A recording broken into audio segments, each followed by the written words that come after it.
No, I'm the eye candy for the AGS program. Everybody else runs it. Carolina, Susie, KB, they do all of the work of actually making the thing happen. But thank you for coming tonight. We have a very interesting speaker brief. While I have you captive, I want to let you know about two other interesting speakers that are coming.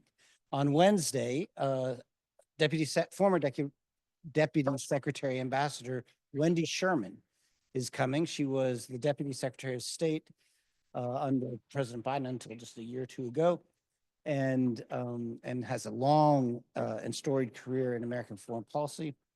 And then next Wednesday, the 6th, Rosa Brooks, who's a Georgetown law professor and has done a lot of work speculating about how things could go sideways after an election that's too close to call and the ways things could go sideways.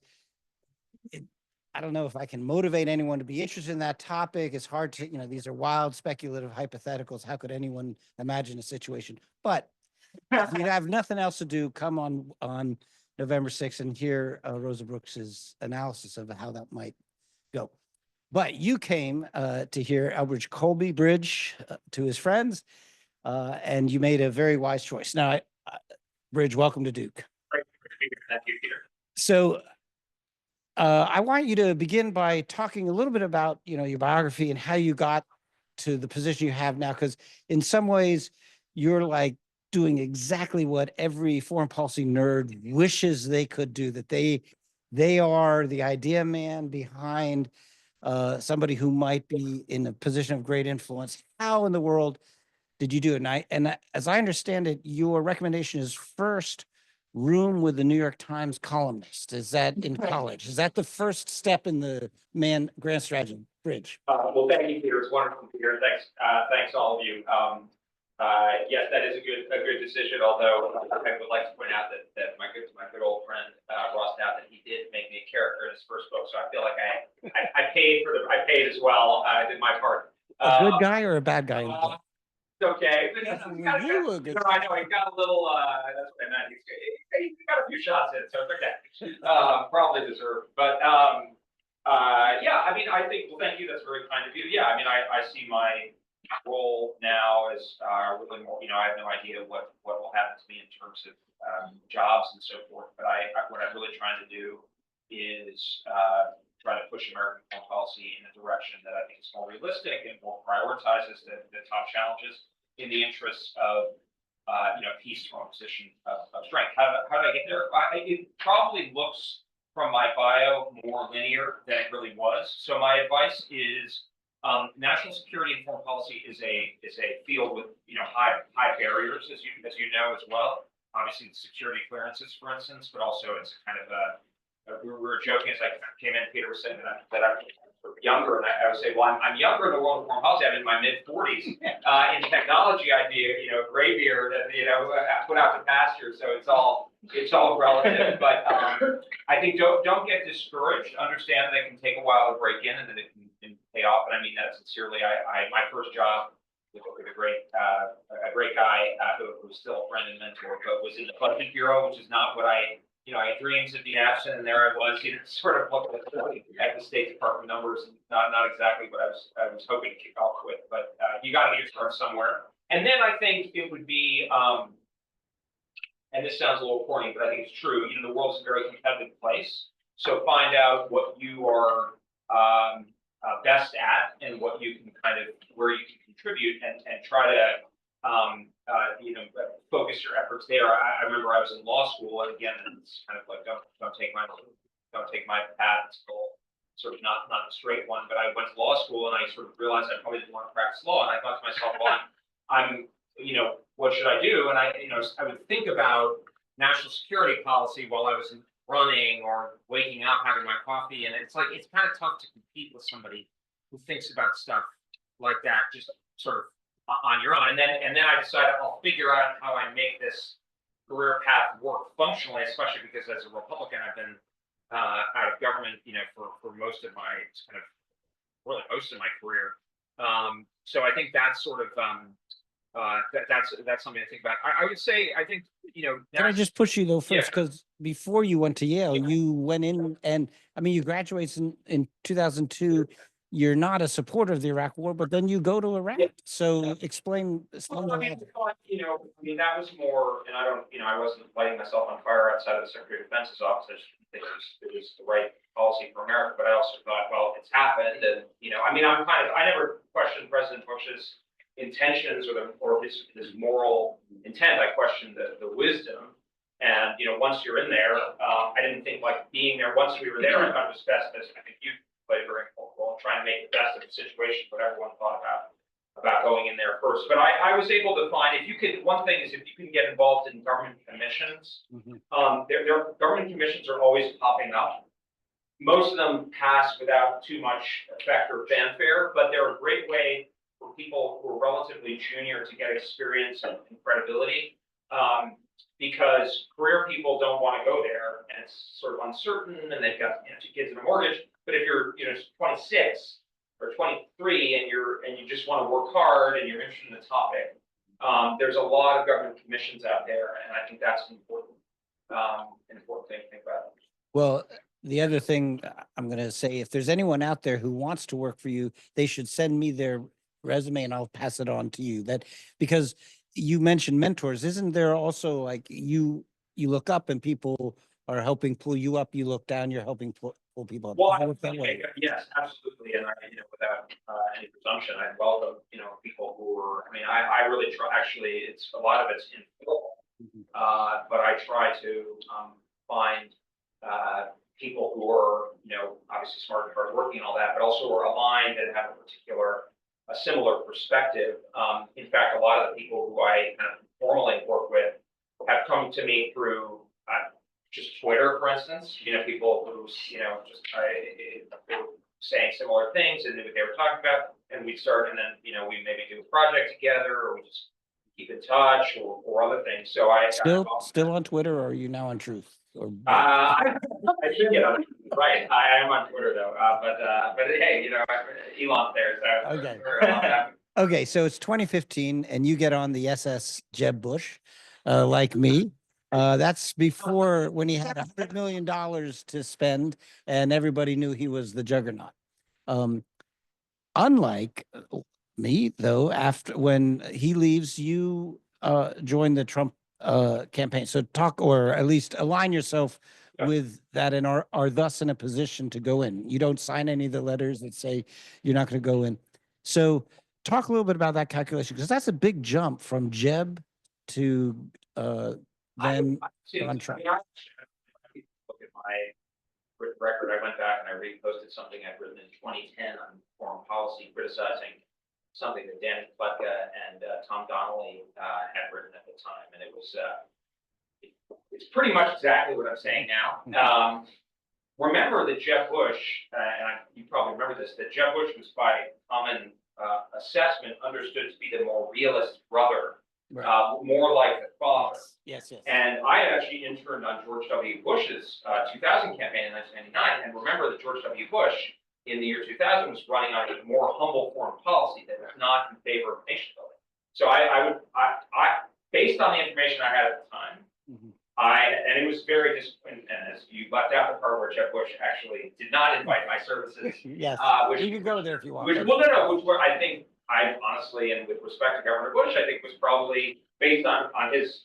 He then came out more on foreign policy and said defended the Iraq War and stuff like that. And that was news to a lot of people. I think it's probably material. I would think one of the things that most distinguished President Trump, if you had to put a particular thing on it, was his stated opposition to the Iraq War. It was the first time a major Republican political figure said that, to his great credit, in one of the 2016 debates. So, for a long time, I was out in the wilderness, and I was relatively young. So, but I think if you look at my views, they've stayed, I would say, quite very consistent fundamentally. And I have come to appreciate, and I was honored to serve in President Trump's administration, that he is leading the effort to, as Senator Vance puts it now, make our foreign policy more realistic again. Okay. So the other thing that distinguished Trump in 2016 was he had not assembled a traditional campaign around him, if you look at the national security people he had with him during the campaign, it wasn't the best and brightest of what was available at the time. Fortunately, though, when he does win, he brings in quality people like you and many others who go in, and those of us like me who had signed the letter said, we're so glad that people like you are available to go serve the country. So talk a little bit about the role you had. I guess you weren't originally DASD, but pretty soon you became DASD for strategy plans. What is that role? What is a Deputy Assistant Secretary of Defense? Just describe a little bit the vast bureaucracy that is DoD and what your role was in it. So, and we should get back to kind of the different types of people, because there were the people in President Trump's potential first term who I think went in trying to be like the adults in the room, in a sense, by their own conception. Basically, in a lot of cases, trying to actually push against what he was trying to push. Whereas my own view is, like, for instance, working on the defense strategy, I'll get to that in a second, is I believe that what I was doing was consistent with what he's laying out, which is prioritization of China, strength, et cetera. So I have a difference in many of the people you're probably gesturing at. I have a very different view of President Trump, and many of those people are not supporting President Trump in this election, or some silent about it, et cetera, whereas I do support President Trump happily. I would say the specifics of the role. So the Deputy Assistant Secretary of Defense is kind of the upper middle management of the civilian leadership of the Pentagon unit thing. My role in particular, and so DASDs, as they're called, tend to be responsible for a specific sort of functional area, and a lot of the business of the Pentagon actually runs on DASDs. So like the Middle East person or the East Asia person, that's the person who briefs the secretary. So it's actually very interesting. My role is a little bit different. Functionally, I was the strategy and also force development, which is kind of the development of force structure in the military. I was really basically just the strategy guy. That was my thing. And so I was responsible for leading the group that developed the strategy. Obviously, there's a lot of chefs in the kitchen on something like that. Ultimately, it was under Secretary Mattis's leadership. The then Deputy Secretary of Defense, Pat Shanahan, played very important as well. But that was really so it was an unusual role in particular at that time when the defense strategy was being formulated, because it's congressionally mandated, but also the Department of Defense, being a military organization, et cetera, is very top-down, at least notionally oriented. So and Mattis himself was very invested in strategy, so it had a significance that, I think we were successful in reorienting the department on paper. Whether the effect that had and actually transforming the department is another question, unfortunately. So you didn't mention this, but I'll give you guys credit for this as well. The NSS. So the Trump administration is the first, and as far as I can tell, the only administration who met the statutory requirements of delivering an NSS in their first year, and then having the NDS somewhat derived from the NSS. That's the sort of architecture supposed to happen. And your team did that, right? You worked on the, but the Trump team, when I say your team, I mean the Trump team did this, yeah.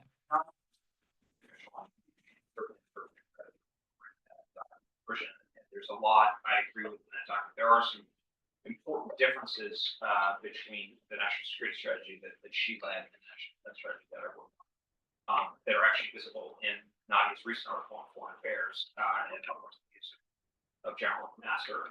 It's a bit different of an approach. You can see that as a more primacy document, and yeah, and the other bit more prioritized. Well, so this is exactly where I'm going, because I want to see if you still believe in the NSS and the NDS, because the NSS, the Trump NSS, reads like a pretty hawkish Republican. I mean, there's Trumpian flourishes, but it's very hawkish, traditional Republican, leans heavily on the importance of allies, and on the danger of the Russian threat. Right? I mean, among other things, those two themes emerge. That's what, as I read it. Do you see that from the NSS? I have to go back and look at it, but I mean, what I would say is that the NDS and sorry, the defense strategy as opposed to the White House national Yes. security strategy. That's the one that I really. Okay, I know, we're and gonna they get are- there. and they We're are- gonna get and they are there. different.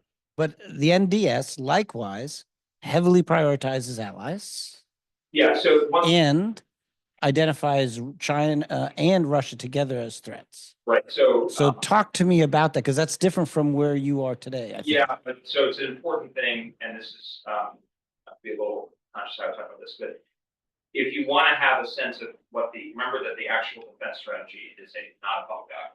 Right. And I gave some testimony in 2019 to the Senate Armed Services Committee where I laid out what the national defense strategy of 2018 actually talks about. And I think that's a better guide. Then the summary. Because bear in mind that the summary is an unclassified document and has, is a bit of a different kettle of fish. So I definitely. But your testimony was unclassified too. Okay. Yes. Check that out, see what that. Okay. I'm So- still 100% with that. The problem is that the military situation has deteriorated dramatically. So we're in even more of a prioritized sort of world than we already were then, which the national defense strategy was a prioritized document. I see some guys got my book, which is great, thank you. If you look at Nadia's comments in a Hudson Institute event I did around the time that rolled out my book, one you can see some of the interesting Right. engines. This is exactly where I want to go, and I should have shielded your book. Flag it up there, stick it up there, Sam. Oh, he's selling. Okay, yes. And you'd be happy to sign any copy that they find. Okay, good. If you're known for you're known for many things, but one of the things you're known for is saying, folks, we got to be realistic. We cannot confront Russia full bore as we're confronting China. Whereas the NSS and the NDS hint at none of that. They basically say, we got to stick with our allies. Okay. Okay.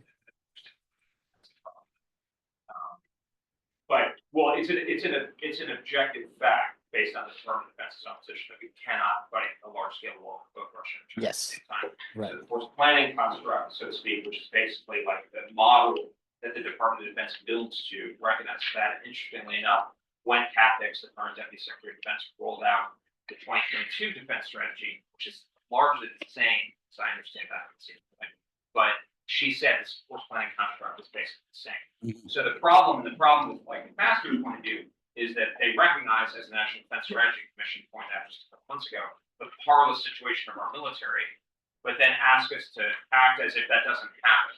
Right. And so, the logical connection there is that we should fix our military, but one, even if we did have the money and industrial capacity to be done right now, it would take years to do that, and the military threat is acute. It could happen at any time, a multi-front conflict. And secondly, I don't see a tremendous amount of support in this country for like doubling the defense budget. Right. You do, but I'm just not really seeing it. So I believe in living in the realm of reality, because I think reality is the best way to make a strategy.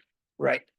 And I'm trying to push you to distinguish between reality and what I call magical realism. So if we leave, yeah, no, I get to claim magical realism. Okay.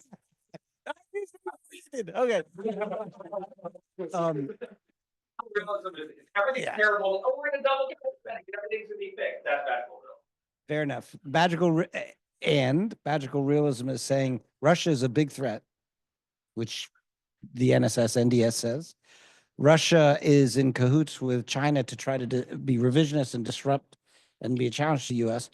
And we don't have a dog in the Ukraine fight. So talk to us about how one goes from, Russia's a real problem to, and we should walk away from Ukraine. Well, okay, there's a lot of steps in there, Peter, but the main point is, my point is, and where the realism is important, and where anything else is not magical, is if we are in a situation where our military cannot fight more than one major war at the same time, that's a fact. So I've never said that Russia is a threat. In fact, I have said that Russia is a threat. That's why I hammer the Europeans all the time about it. Right? It's a threat primarily to Eastern Europe. That is, of course, a threat to NATO. But we have to live in the world of reality. So in my Financial Times piece a couple months ago, for instance, I pointed out, in the event of a Russian attack on NATO Europe, we would have to withhold key assets from a defense, because if we didn't have those assets, they would tie down, they're degraded, destroyed. then it would be crazy for China not to go in. And the very fact that you point to that Russia and China and moreover along with Korea are in cahoots actually increases rather than decreases the need for prioritization, because we have to assume they would act concurrently and collaboratively to put us at maximum stress value. So that, like, I'm less interested in like what in some kind of abstract sense Ukraine is. I've said from the beginning that Russia's invasion of Ukraine is an evil act. But as I said to Ross the other day in the New York Times, we cannot be the world's policeman. It doesn't mean we don't do anything, Right. but we need to have a strategy that's key to the reality of what we do. And I don't think we're doing anybody any favors, least of all our allies and the Ukrainians, by promising things that we can't deliver. So I haven't seen anybody advocate U.S. sending troops to fight Russia. I think people are very close to that. That people are calling for a no-fly zone. That's effective. Yeah, but we haven't seen that. People have advocated. No, but but the debate has been arms, and you said if we arm them, then we're taking stockpiles from one theater to another. Well, So if we don't arm Ukraine, just walk through realistically, Yeah. and no magical realism. Well, realistically, what happens to Ukraine? Well, I mean, my position is we should provide them with those weapons that we can use without compromising. Such as Well, I think it's diminishing. We provide them an enormous amount of weaponry, and in fact, the administration itself, which is deeply invested in the outcome, is saying they can't give them ATACMS. One of the reasons being that it would more ATACMS. It would, yeah, exactly, because we've given them so many that if we give them any more, Right. it would make us vulnerable. And let's be honest, I'm sure that their numbers are low for whatever scenario realistically required. Because, for instance, our assessments of what would require against the Russians in Ukraine have proved to be far too low. But And Patriots as well. So what would happen? Well, I think the Russians are very dangerous and capable, which is one of the reasons why I take them seriously. Don't treat them like a joke. The Russians are 1/10 the GDP, so it's all relative. They're all 1/10 the GDP of China, and they have remilitarized their economy and substantially their society. And yet they're making significant but incremental progress in eastern Ukraine, which is traditionally considered the eastern extremity of Europe. So they are going to have great difficulty, even possibly getting to like the Dnieper in Ukraine. And when people talk about, that was a thing with a prominent Democratic defense person months ago, this person was saying, oh, and then they're going to threaten Moldova and Georgia. It's like, okay, like in the realm of things that we need to worry about, that is below losing what I call a systemic regional war with China over the most important area of the world, which is now Asia. But they're struggling because Biden didn't listen to Elbridge Colby. Instead, he prioritized helping Ukraine. Well, they're losing. But they're going to leave, this administration is going to leave its successor, basically the same as Vice President Harris. They're going to leave their successor in a deeply powerless and vulnerable military situation and a losing war in Ukraine. And the Europeans haven't stepped up, which was my solution. My solution was not to, hey, don't do anything. My solution was to tell the Europeans, we can help you a bit. This is what I argued at the beginning. We can support them. The Europeans need to take the leading. The problem with, I call it the liberal primacist alliance, the alliance between the administration, I don't like the term neoconservative because I think it's loaded. It's loaded. It has a defamatory connotation, which I don't wish to support. But the liberal primacist alliance has basically acted as if we're in 1997 dealing with Serbia, whereas actually now we're in a situation where we have given away a substantial part of the store. It's not even succeeding in the immediate future. They don't, and they themselves are resisting the measures that Ukraine is asking for, which I don't think would work anyway. So how's that successful? So Ukraine's losing, Russia's winning, and your plan is to let them win. I'm trying to genuine pressure on the Europeans, providing taking the wind out of the sails for, taking the leading role, which is well within the realm of possibility. And the measures, the consequences of Russia making further progress are tragic and unfortunate, and not what we want, but are less severe for the American people, whose interests I put first, than further degrading our already very vulnerable position. So you haven't mentioned that yet. We're getting there. We're getting there. No, we're getting there. No. We'll get there.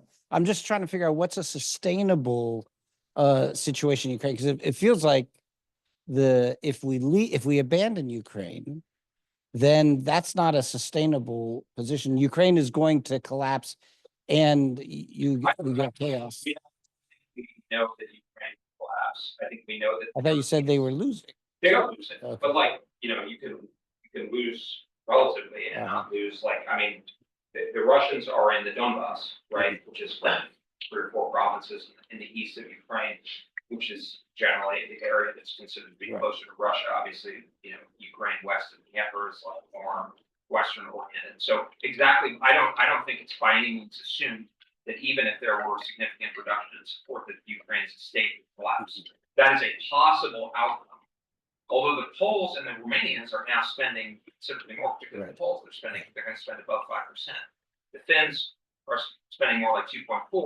They have sustained a very significant military for many years, so I think they should increase their spending, but that's more. So I think, and actually the behavior of the Europeans suggests that despite their rhetoric, they actually think that is what would happen. Because like the Germans, Chancellor Scholz, who's been a huge supporter of President Biden, has cut military aid to Ukraine, as has the new French government, despite President Macron's comments about putting French troops in Ukraine. Their revealed judgment is that they don't think the situation is that extreme. I want to ask about, this is my last question on Europe, and then we're going to go to the other regions. When you came into office, how many of the Europeans were meeting the 2% target? So I think it was 3. And when you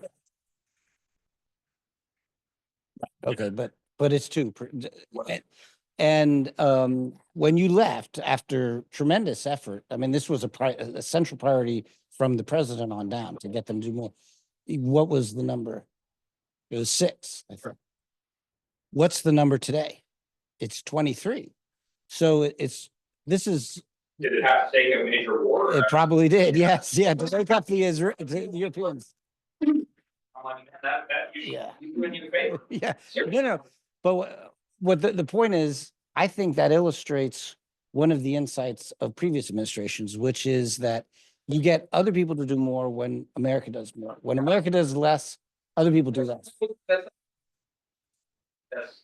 That's not the Nixon doctrine. Whether you think they were successful or not is a different thing. But I don't think that, and I don't think that's true. I think that like both Republican and Democratic administrations were just ignored by the Europeans, because actually the Europeans understood that they really weren't actually being asked to do more. It was like just talk. And until President Trump came around, they weren't. And actually, you see it now. The thing is, actually, you see now, and I think President Biden's done untold damage to European interests by taking the wind out of sails of this momentum. They were going to have to become more self-reliant. Now, I see personally, but you also see it in the press, etc. They don't like this, but they are going through the stages of grief where the Europeans understand. And just so you all know, we all spend well over 3% of our income. I mean, many of you are in school, but like, that's a lot of our money. The Germans, for instance, they're doing some chicanery with the numbers, but like, they've been spending like closer to 1% for the last 35 years. How is that fair? By the way, back in the Cold War, burden sharing was more of a Democratic issue. Mike Mansfield, LBJ with the Germans and the balance of payments crisis. Reagan did it. It wasn't on that. Burden sharing. Eisenhower was very concerned. The guy who came up with the term "the Europeans are treating us as Uncle Sucker," Dwight D. Eisenhower. Yeah. Truman was complaining about the Allies from the beginning. This has been from the beginning. The Allies have been. Let's not get in, like, there's a fairness issue, which is very serious. But actually, the main issue is just the reality, because we don't have a multi-war military. We're not going to get there soon.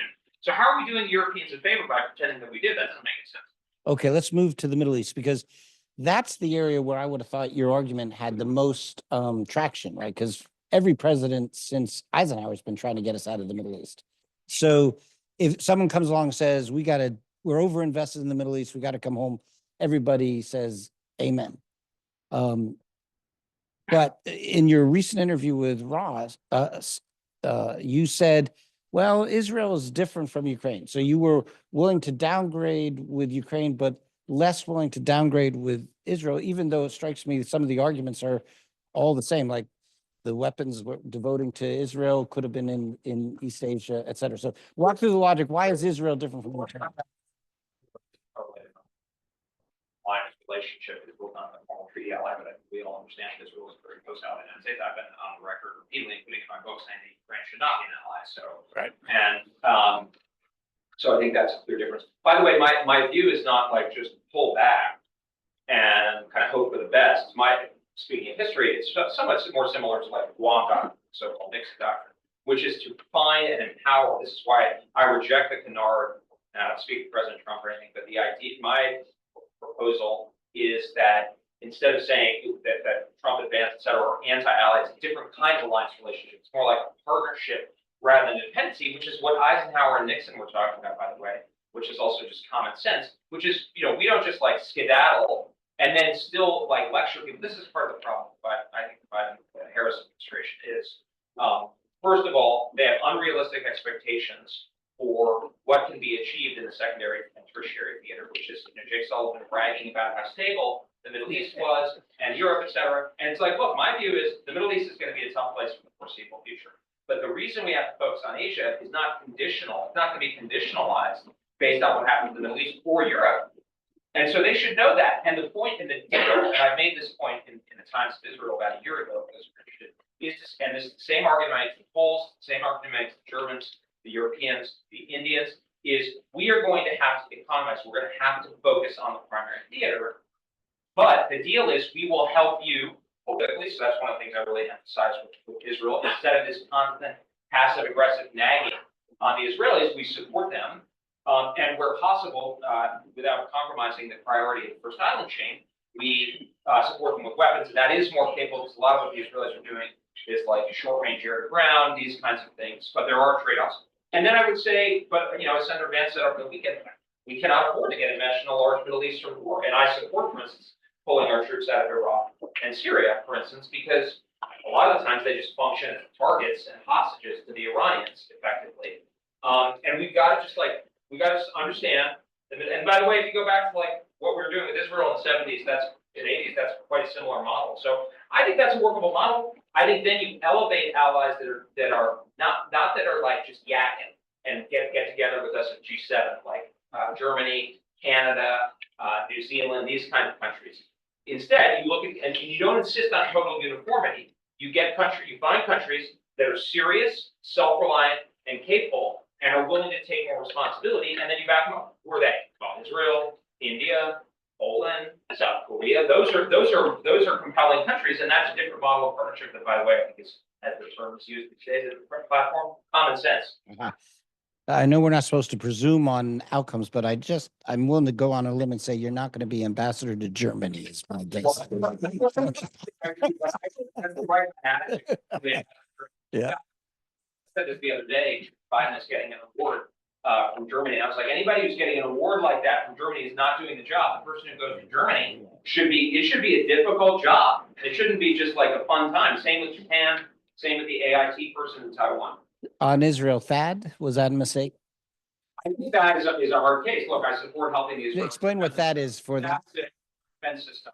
I support helping the Israelis. I think that is a really hard, air defense is a real problem. And if it were up to me and I could get in there, I would look to be able to help defend the Israelis, but really minimize the trade-offs for Saudi. And you and Senator Vance don't want to go to war in the Middle East, so you support Biden putting pressure on Israel not to attack, say, the nuclear facility from Iran. Because I think one of the key things is like, it's because that would seem to me that would catalyze a war if we attacked. I don't know why we're in this position where we're deeply enmeshed. We're not even getting like a courtesy phone call from the Israelis for a lot of these things, let alone the other players in the region. And we're like more enmeshed than ever. It's honestly, it's kind of pathetic. Like, I feel like we should be in a situation where we are saying, look, we're not going to solve all the problems here. You guys, here's how we can help you. Here's what we can do. And here's what we can't do. But we're not like the thing with the ceasefire, for instance, like, like when the Israelis think it's the right time, but we'll back them, but we're not going to like get in there and use up a ton of military and political capital in this effort to kind of like control them. So in other words, what you're saying is we would not put political or diplomatic pressure on them vis-a-vis Iran, their plans for Iran. We just say, whatever you want to do. Yeah, that's fine. Blank check. Right. But like my view would be like support the Israelis, they'll make their best decision. This is what we did in the 70s. And then, by the way, you were in the administration when they did the hit on the ocean. Not in the 70s. Sorry, How old do you think I am? Sorry. Maybe the 2007 Yeah, yeah, attack on yeah. the Syrian reactor. Like, Yes. you know, I mean, I hope they make, you know, but the clear point that we need to hold to, and I think President Trump said something similarly in that podcast the other day, is we can't be in the situation of like pacifying Iran and like regime changing Iran or something like that. You know, but why are we taking pressure and force and leverage off the table? Obviously, the main things that we can do, I think, are sanctions and trying to reduce the amount of money the Iranians have access to, and they can give to their proxy groups, build up the Abraham Accords model, and especially, I mean, talk about a face plant, is the Biden administration comes into office finger wagging at MBS, and now is begging him for like to give them a security commitment. That's like, you know, look, we're not the world's policemen. We can't solve all the world's problems. We have to deal with some tough people. This is the other thing I said to Ross the other day. Is like, how are we in a situation where it's considered bad to talk to foreign leaders? Like, if you go back to the Jim Baker model, Jim Baker used to say, yes, you got to be able to talk to your enemies. That's the whole point of diplomacy. Same kind of thing here. Let's have a hard-nosed strategy that is realistic in what it can achieve in the Middle East, is realistic about what we can give, and then work with those actors where we can, and not expecting uniformity. Take a country like Turkey, right? We have differences in Turkey, but Turkey's an important country. You know, they got a very serious military. Maybe there's some areas where we can have an overlap. Okay. I'll tell you where I was during the Osiraq strike. I was in Haiti, of all places, and very, very far from the action. Okay.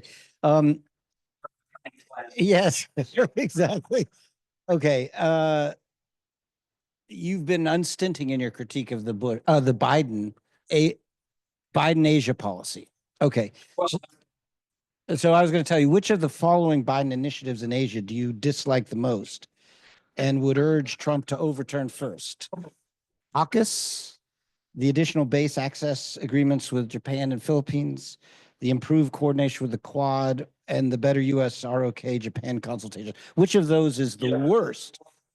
I have been positive about especially the basing access. Yes. My criticism of the Biden Asia policy is that it is not actually prioritizing the region, and especially the military balance. My main critique of the Biden Asia policy is that it's basically assuming that a war will not happen and it's focusing on more competition, which I think is assuming the very thing that we need to ensure does not happen.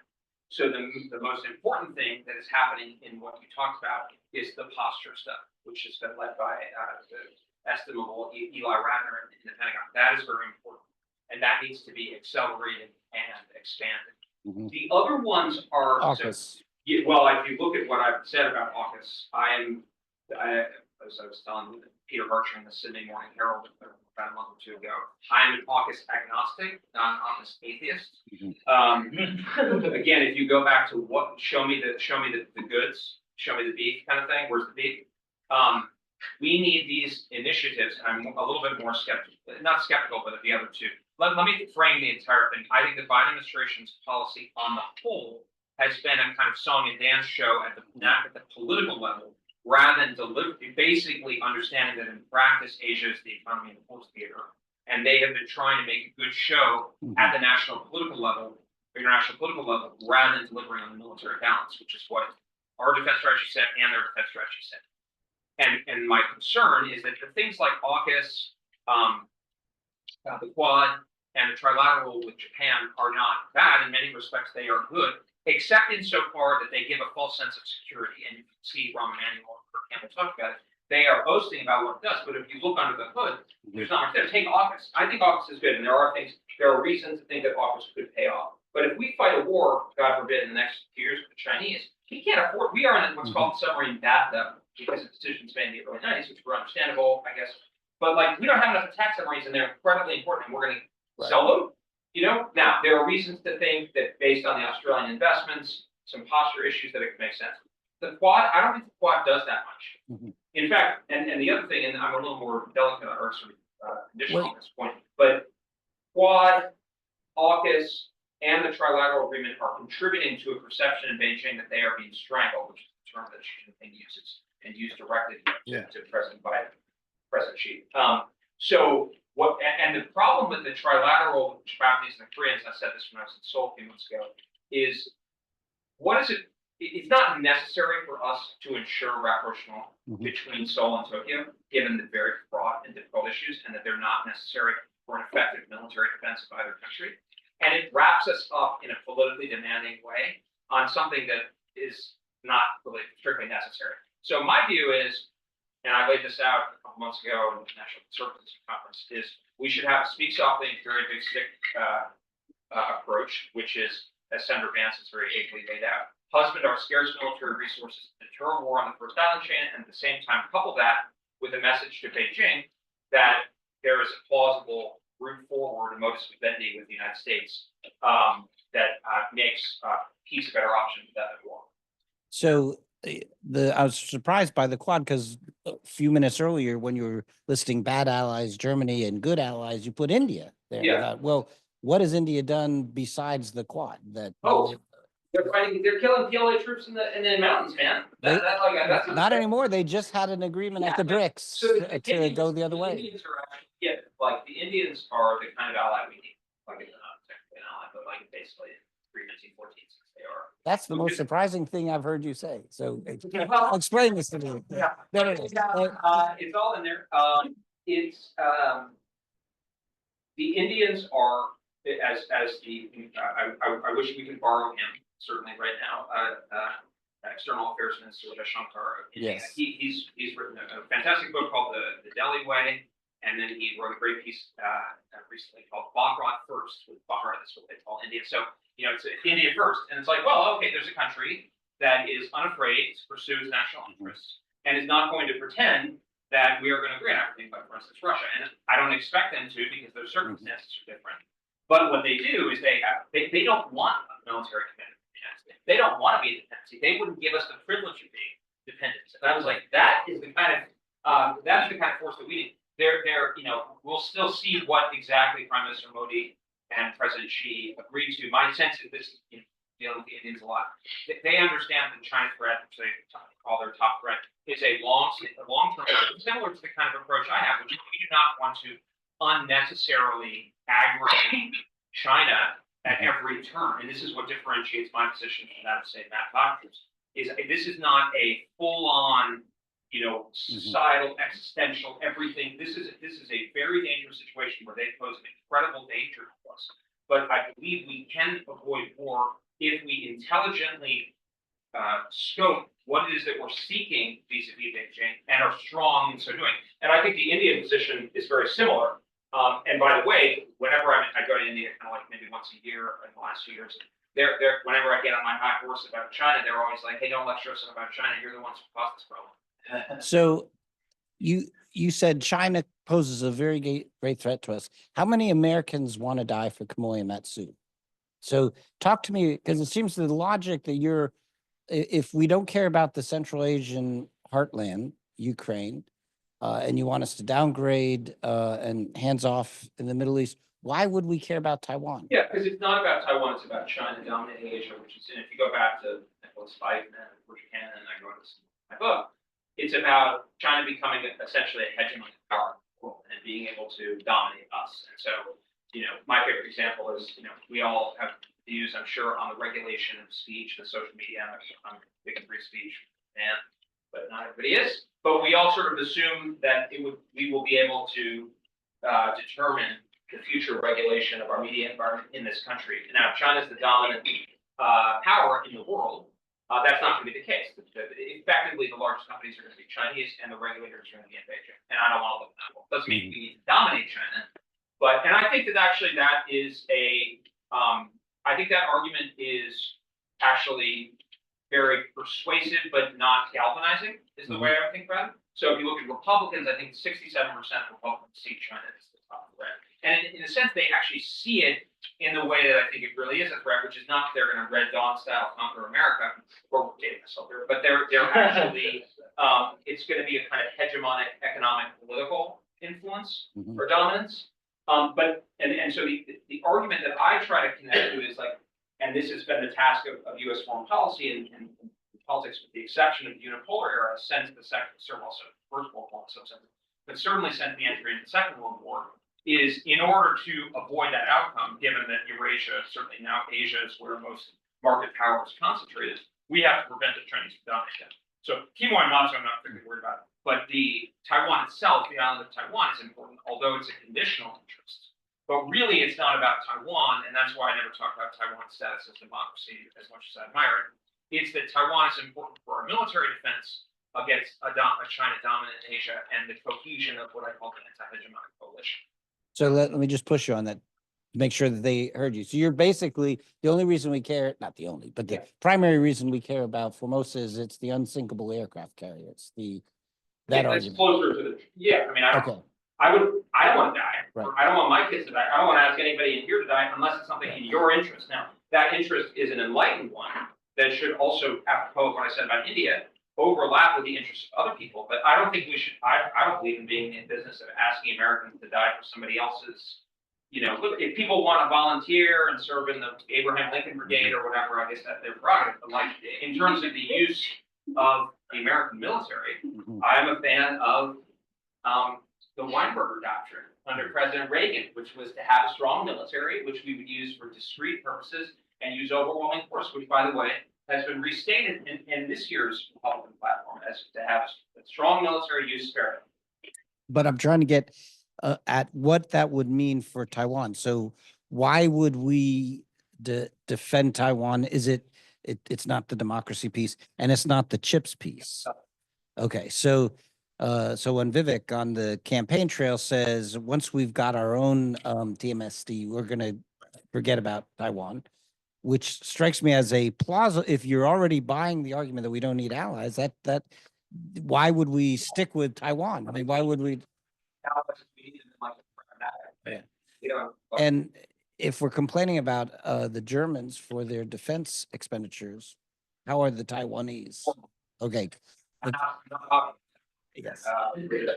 Yeah. The point is that it's a strategic interest of the United States. The way I talk about it, it's like a 70 out of 100. And so when I was in the Pentagon, the reason, unlike the national security strategy, that we focused much more on Asia was my point was always, it is vital that the president, reflecting the political judgment of the American people, have as good an option to defend Taiwan as possible. So the way I think about it is, and this is true whether I think President Trump is being more open about it, although Vice President Harris has not been hawkish on Taiwan. So I don't this is not a hyper partisan issue about support for Taiwan and how far people are willing to go. Let's look at two options. One option is, Mr. President or Madam President, the Chinese are about to invade Taiwan. If we defend it, you will lose.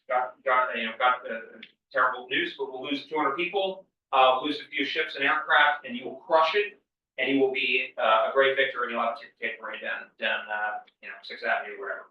Or, Mr. President, Madam President, the Chinese are about to invade Taiwan, or actually they already started because we didn't even get enough warning. If you try it, we're going to lose half our Air Force and half our Navy. We're going to lose about 30,000 people in the first couple of weeks, and we're 50-50 that maybe we'll get them to stall out somewhere on Taiwan. So my favorite example of this is Sam Nunn was kind of by common acclaim going to be the Democratic Secretary of Defense once the Democrats won back the White House. He never became it. Why? Because he voted against the Iraq War. Why did he vote against the Iraq War? And 46 or 47 other senators do so? Because the initial casualty estimates were like 10,000 people were going to be killed. Now, it turned out not to be the case, fortunately, but that's a different situation. And that's what happened in Vietnam. Some of the stuff that happened in Afghanistan.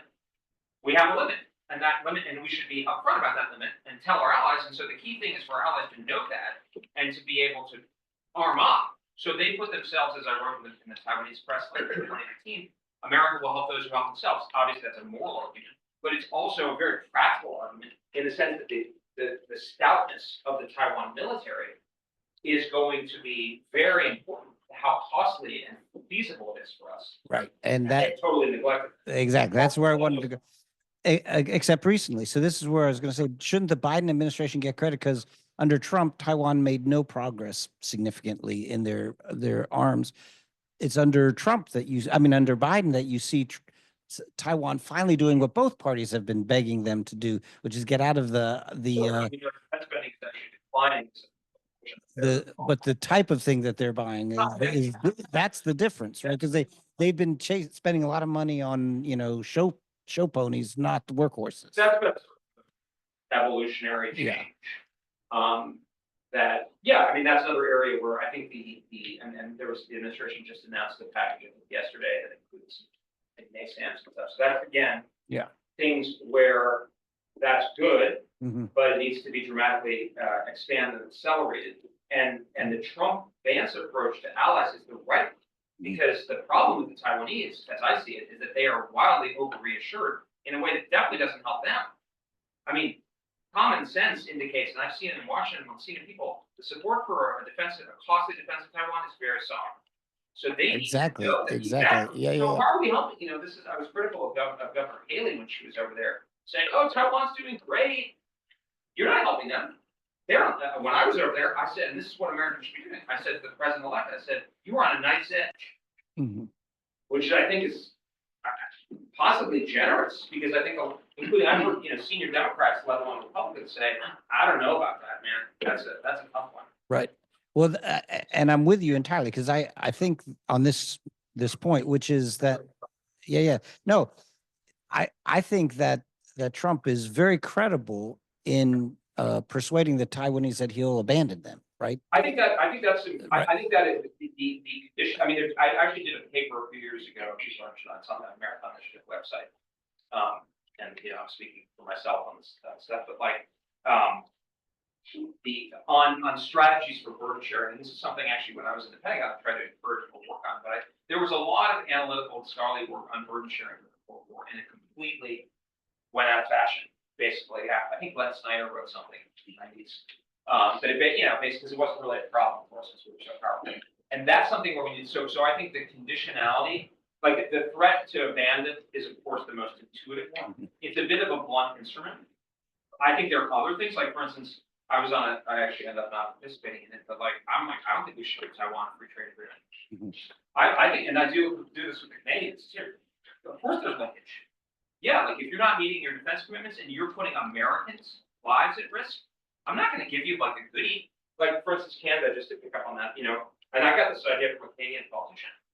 What do they care about? They care about being in the G7. Why is Canada in the G7 when it's laughing at its defense commitments? Like, why are we rewarding them? Similar to Taiwan, why are we? Well, G7 is not the defense. Exactly. NATO But is. Yeah. Yeah, but It's they don't economic. They don't care about Canada. It's Yeah. a little bit different. But we should be using, if we're serious about having alliances that work, we should hold people's feet to the fire. We'll leave the Canadians to the side for a second. Yes. Yeah. I said I thought it was credible that Trump would abandon Taiwan, because if you look at Trump's record, not very good at persuading the European allies, and in contrast to Biden, who actually did flip the European allies to view China as a threat. I mean, under Trump, they were not viewing it that way. Like Macron going with like a big commercial delegation to Beijing, As and Schultz this year.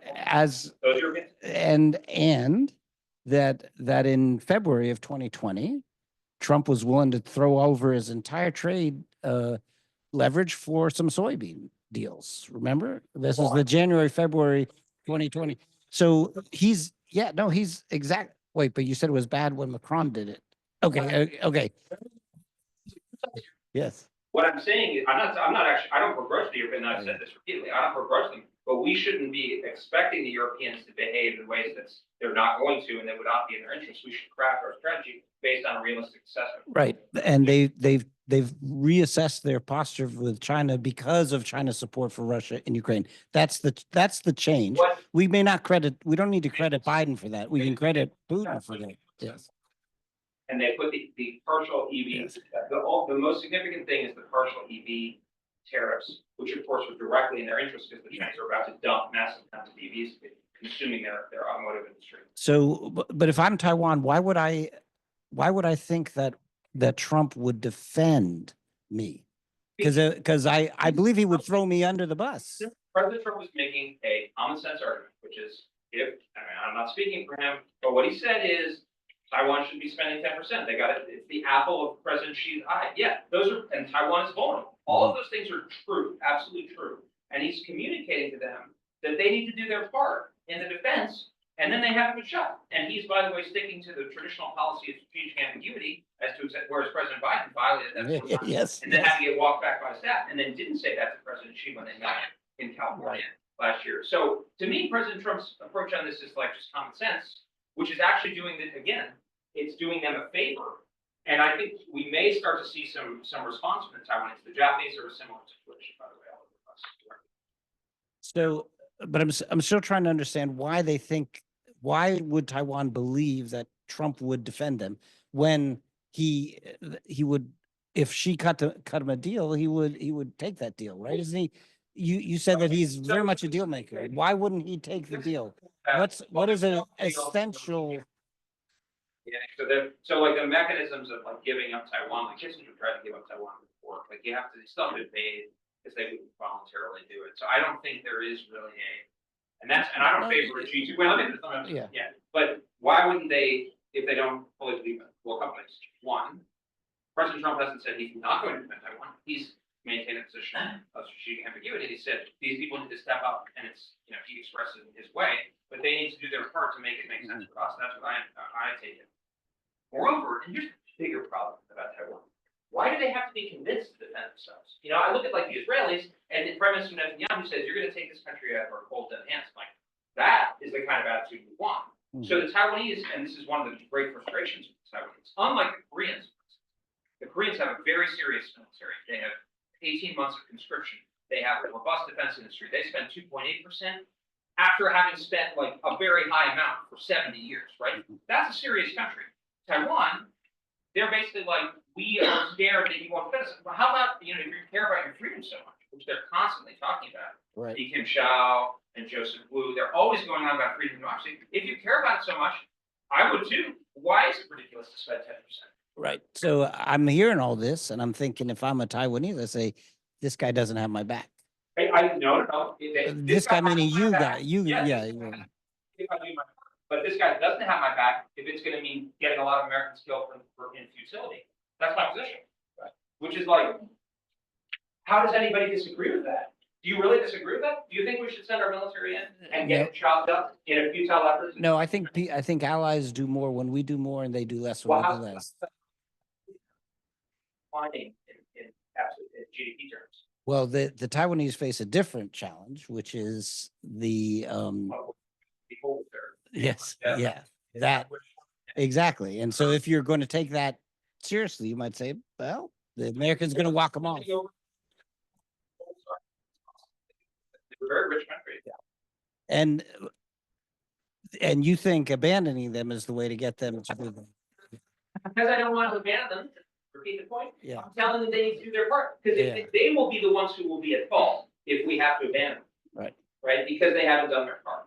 We have not done our part either because the arguments that I've been making have not succeeded. Well, they have not. They are the official position of the Defense Department, which we do not follow, and so we have not prioritized. Right. And the Taiwanese have been laggardly. So, like, this is some people are saying, oh, you're hurrying in favor of this like stupid argument. But it's like, well, when the facts change, what do? You have to change your assessment because the military situation is dramatically deteriorating.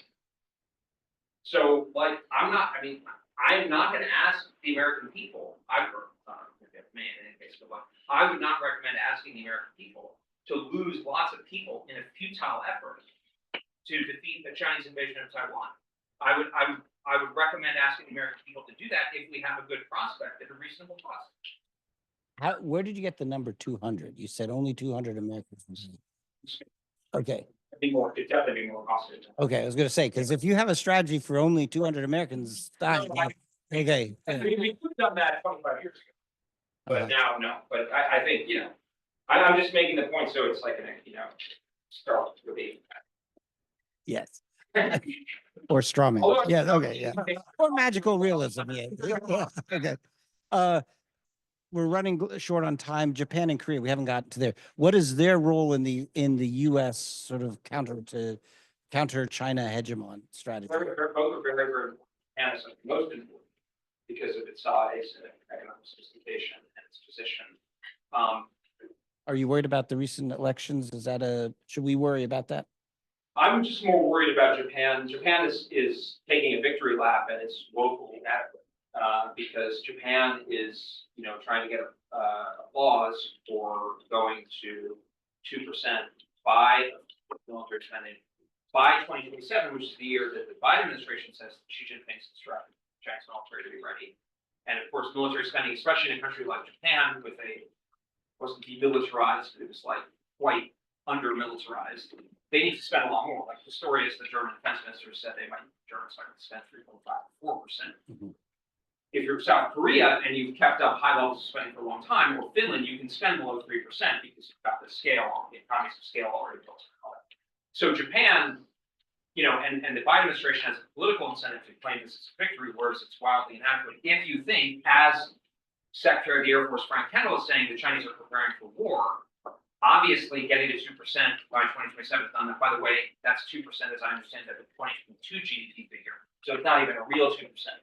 So I think whoever is in government in Tokyo, the United States must put a lot more pressure on them. And again, it's the same basic model. By the way, the Japanese are now complaining about how the PLA and the Russians are transgressing their air and sea space. And I'm like, well, why don't you do something about it? And by the way, your prime minister, your former prime minister, I think disastrously for them, came and made a case to allocate, they used Japanese political capital to put our resources into Europe. So I have limited sympathy if they we have to work with them because it's a critical alliance, but they and the Taiwanese have really urged us to allocate our scarce resources to Ukraine, which I think in the case of Taiwan is borderline suicidal. In the case of South Korea, very important ally, one of the largest and most sophisticated economies in the world. I think we should, and I've been kind of vocal about this in the South Korean press, they should be focused on taking the primary burden of the defense of South Korea against North Korea. Because given what I've said about simultaneous conflicts, they have to really assume the primary burden. And that's disquieting for them, but I think they are capable of doing it, and that is something that's just makes sense. I've asked most of the questions that the students submitted in advance, but one I did not yet get a chance to ask. So I'll ask that now, because it's the other treaty ally that we haven't mentioned in Asia, Philippines. So what should be the role of this is from Sam Carpenter, what should be the role of the United States in the South China Sea to combat Chinese aggression towards the Philippines? Well, the Philippines is a very important ally. They're doing a lot with us, and I think they need to be encouraged. They're really a model for us at this point, in the sense that the Marcos government has really worked with us. They've opened up increasing access.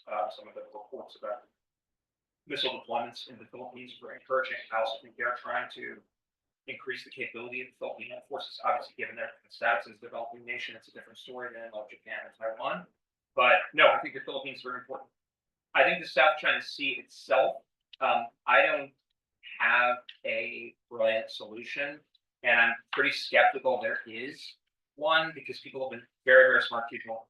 I mentioned Campbell have been talking about this issue for 10, 12 years, and the Chinese have just kind of flooded the zone. There's a report. Or cooked the frog, yeah. Yeah, exactly. And that's a hard one because it's not occupied territory, creating new islands or developing them. And so I'm skeptical how much we can do to reverse things in the South China Sea. I think what we need to do is, again, this is my model, work with countries that have the reason and will and capacity to push back against Chinese further, encroachment and expansion. That would, of course, be the Philippines, but also Vietnam. Possibly increasingly other countries. I saw there's reports of the Indonesians pushing back. I think the Indonesians and the Malaysians, the Thais are going to be harder to convince, but we're going to have to be kind of plastic and flexible how we do that. So reassure me that there is a constituency inside a Trump administration for this view, because you've said Matt Ponzer too hawkish, H.R. McMaster, who was the national security advisor, too much of a primacist.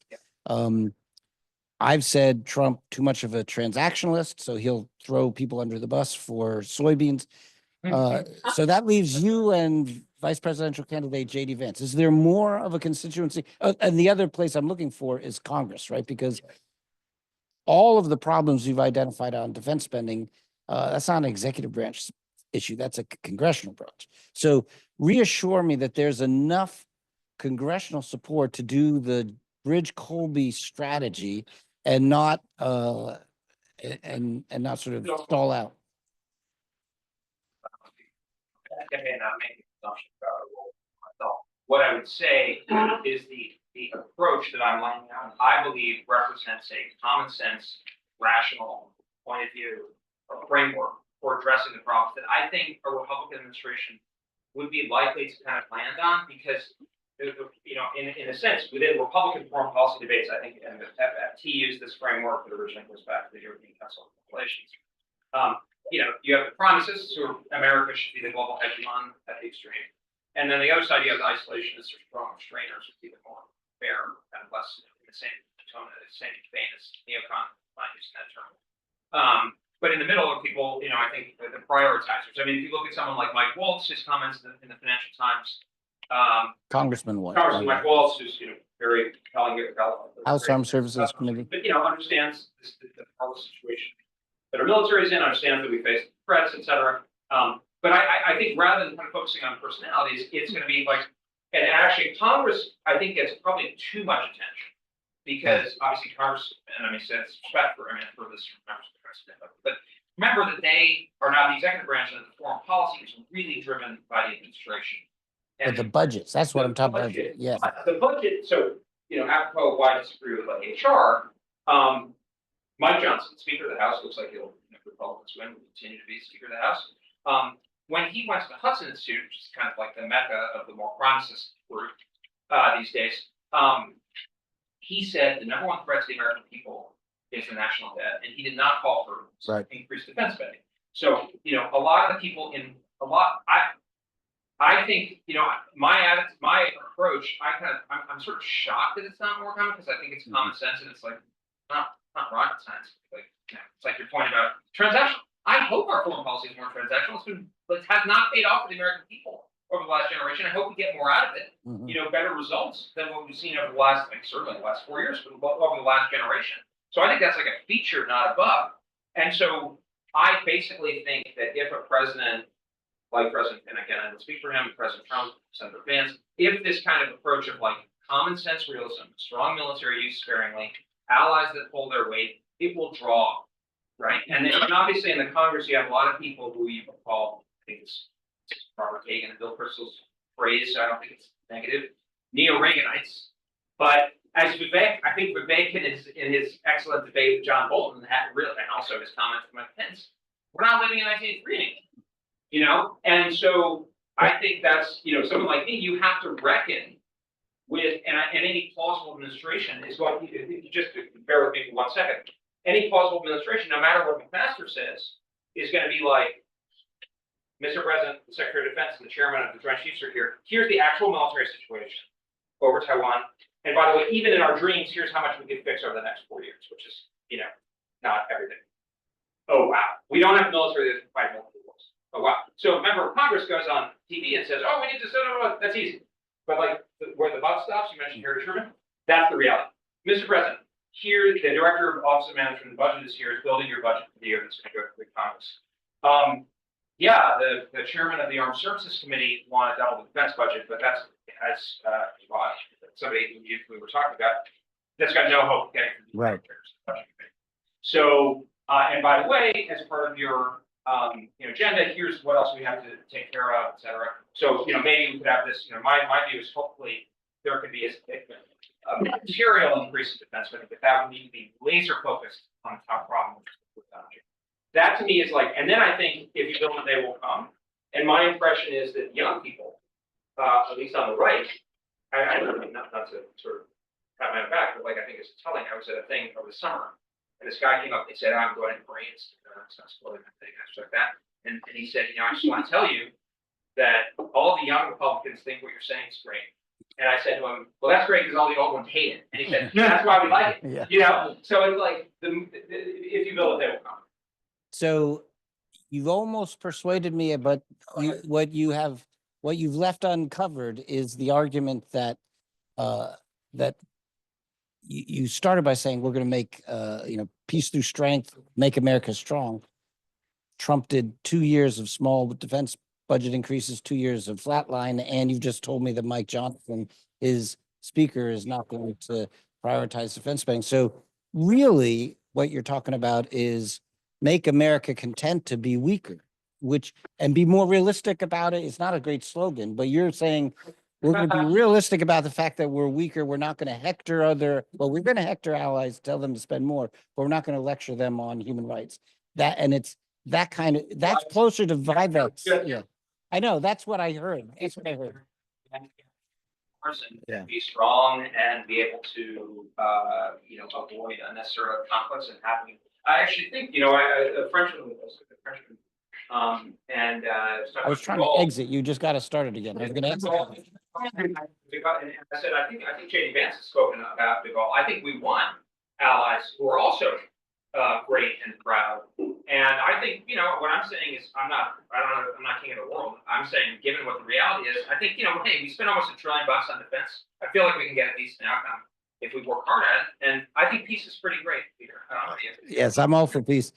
But I'm not, you lost me on De Gaulle. We do not want more allies. Okay, on Wednesday, last question. On Wednesday, we're hosting former Deputy Secretary of State, Wendy Sherman. If you could stay over and ask the first question or a question of her, what would you have us ask her? Well, I told you I'm churlish. I'll say, yeah. I actually think a sincere, quite respectful question would be, and I know she's worked on the China file a fair amount. It's like, are you just betting that the Chinese are not going to move? Like, how do you know that? What's your evidentiary basis for that? Because it feels like a bluff, is what you're saying. Well, I mean, U.S. policy. Yeah, I mean, they're not. I mean, Jake Sullivan has said they took weapons from everywhere, and the Patriots, and give them to Ukraine. They're well, you mentioned THAADs. You mentioned, I mean, they used up an entire year's worth of SM3s. They've used up a bunch of SM6s, if I was right. So, what if, of course, I don't think they could know this, but like, what's their plan if China, like, really, if China decides to move? And of course, China has an incentive to surprise us if they're going to do something. I bet that will come up along with Iran, North Korea, Afghanistan, a lot to cover with her. But I think everyone here saw why I spent the last 3 years trying to persuade you to come to Duke, and why I'm so glad I finally did that, and why, depending on what happens next week, why people will be watching you with great interest. And so please join me in thanking